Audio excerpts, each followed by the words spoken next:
Hi అండి, good morning. Welcome back to మీ తెనాలమ్మాయి చేతి వంట. ఇప్పుడు మీకు నేను మెత్తటి పకోడీ ఎలా చేయాలో చేసి చూపిస్తాను. మెత్తటి పకోడీకి కావలసిన పదార్థములు: శనగపిండి, పచ్చిమిరపకాయ ముక్కలు, పెద్దుల్లిపాయ ముక్కలు, సాల్ట్. దీంట్లో మనం అల్లం, చిన్నుల్లిపాయ, కరివేపాకు అవన్నీ ఏం అవసరం లేదండి. బీర్పిండి ఏమీ అక్కర్లేదు. ఇవే కావాలంటే వేసుకోండి, కానీ అవసరం లేదు. కాకపోతే ఇప్పుడు దీంట్లో మనం పెద్దుల్లిపాయలు వేసేస్తున్నాం పిండిలో.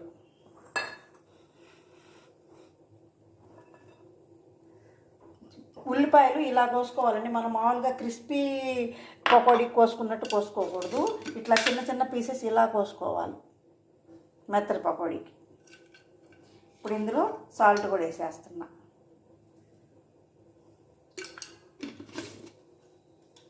ఇందులో పచ్చిమిర్చి.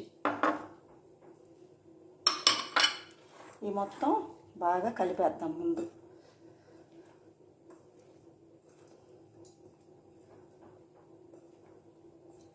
దీంట్లో కొంచెం వాటర్ ఎక్కువే పోసుకోవాలండి. మామూలుగా అయితే మనం క్రిస్పీ పకోడీకి చాలా తక్కువ వాటర్ వేసుకుంటాం, కలిసి కలవనట్టు. దీంట్లో మాత్రం బాగా అంటే కొంచెం ఎక్కువ కలుపుకోవాలి. పునుగు పిండి లాగైతే కాదు, అట్లని మరీ గట్టిగా కాదు, కొంచెం లూజుగా కలుపుకోవాలి పిండి. అంటే మనకు మెత్తగా రావాలి కదా. ఇవి మెత్తగా వస్తాయండి.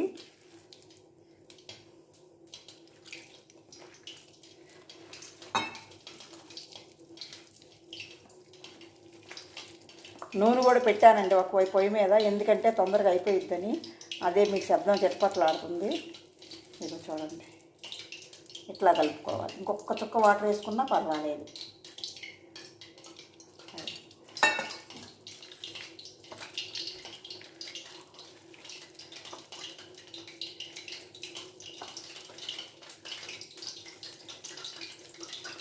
ఇట్లా బాగా కలిపేసుకోండి. పిండి ఇదిగోండి, ఇలా ఉండాలి పిండి. బాగా చూడండి.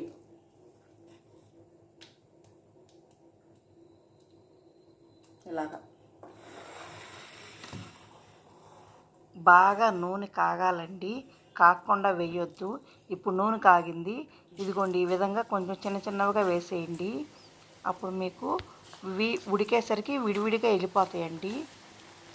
ఇట్లా జరా జరా జారిపోద్దండి ఇట్లా వేస్తే. మెత్తడి పకోడీ అంటే ఇలాగే వేసుకోవాలి. కొంచెం పెద్ద మంట మీదే చేసుకోండి, ఎందుకంటే నూనె తొందరగా చల్లారిపోయింది. పకోడీకి పెద్ద మంటే ఉండాలండి.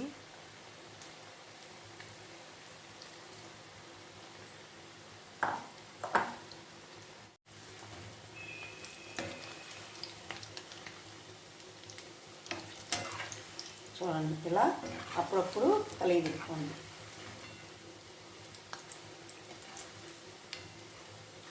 నేను మీకు క్వాంటిటీ ఎందుకు చెప్పటం లేదు అంటే, కొంతమంది కొంచెం శనగపిండితో చేసుకోవచ్చు, కొంతమంది ఎక్కువ చేసుకోవచ్చు.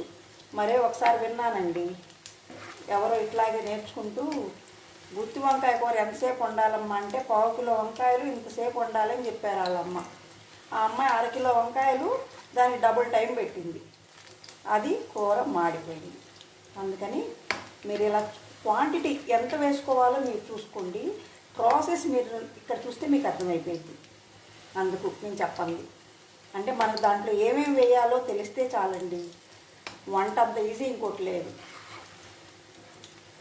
ఈలోపు ఒక బౌల్లో మీరు ఇలా టిష్యూలు వేసి పెట్టుకోండి.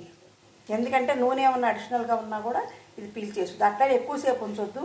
వేసిన ఒక 5 మినిట్స్ తర్వాత ఈ టిష్యూస్ తీసేయండి.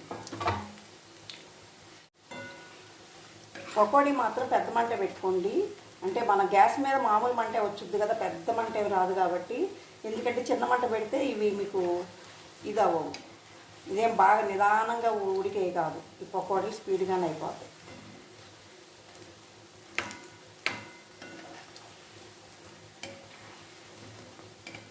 కొంచెం వేగనిచ్చి తీసేద్దాం.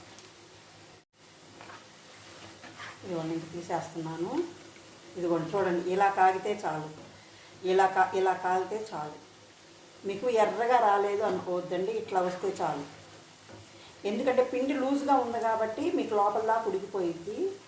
అదే మనం క్రిస్పీవి చేసుకున్నాం అనుకోండి, దాంట్లో పిండి గట్టిగా ఉంటుంది కాబట్టి మనం కొంచెం సేపు ఎక్కువసేపు అంటే ఎర్రగా కాలనివ్వాలి.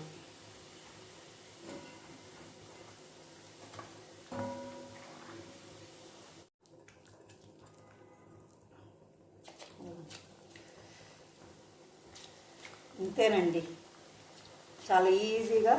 ఏముందండి, మీరు గట్టిగా ఒక 2 మనుషులు అనుకోండి, ఒక 3 స్పూన్లు శనగపిండితో చేసుకోండి, సరిపోయింది. అంటే అన్నంలోకి మనం టమాటా పప్పు సాంబారు చేసుకుంటే మనం ఏదో ఒకటి నంచుకుంటాం కదండి, దానిలోకి.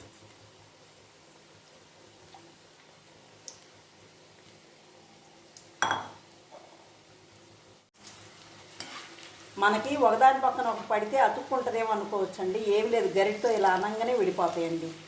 అందుకని మీకు ఏం భయం లేదు. కొత్తగా నేర్చుకునే వాళ్ళు కూడా ఒకదాని మీద ఒక పడితే ఏమన్నా అంటుకుపోయి అప్పచ్చులు అవుతాయేమో అనుకోవద్దు. చక్కగా ఇట్లా వస్తాయి. నేను 2 పచ్చిమిరపకాయలు కూడా వేసుకున్నానండి, ఎందుకంటే పకోడీలో నంచుకోవడానికి బాగుంటుంది. నేను బాగా స్పైసీగా తింటానండి, అందుకని 2 పచ్చిమిరపకాయలు ఇలా వేసుకున్నాను.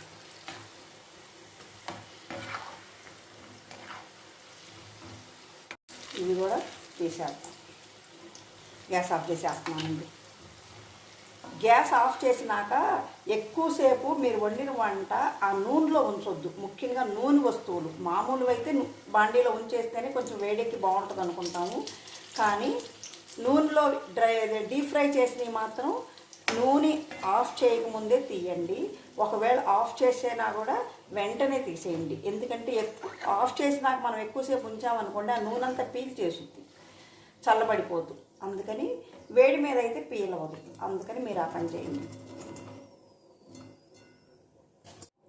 మెత్తటి pakodi is ready to serve. Thank you. Please subscribe, like, share my channel.